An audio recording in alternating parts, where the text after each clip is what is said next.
here. And I also want to thank the ranking member Neal for the comments he made when he opened, talking about the bad process that led to this bill. A number of people have mentioned it. No hearings, heard from no expert witnesses, written by one side of the dais, rewritten by the same side of the dais, rewritten again by the same side of the dais, without any input from experts, without any input from the Democrats on this committee. And I raise this because every day when I'm back in my district, I hear from somebody else who's not singing the praises, such as two of our witnesses today. For instance, I represent a district that is predominantly agriculture in regard to grapes. We grow the world's best grapes and we make the world's best wine.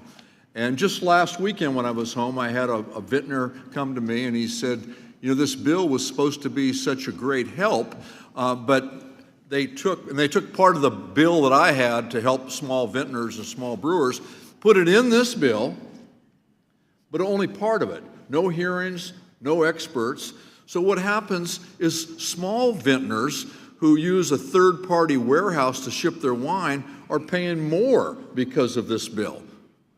This particular vintner paying $10,000 per month more than he was paying before this bill went into law.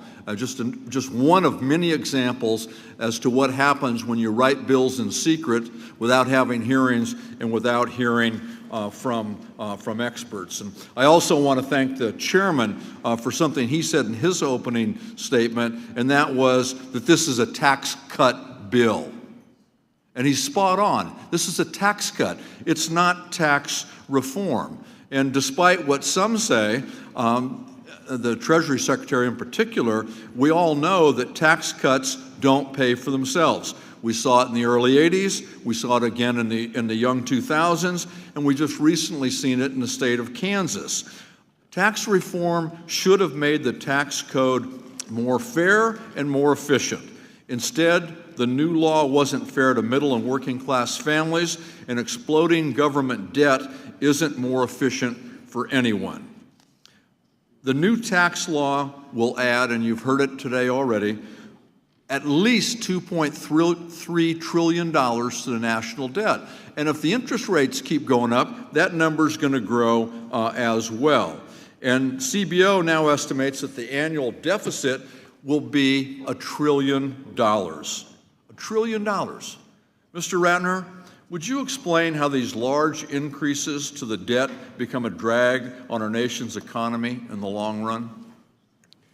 I think we would probably all agree that increases in our national debt of these kinds of orders of magnitude have a number of deleterious effects.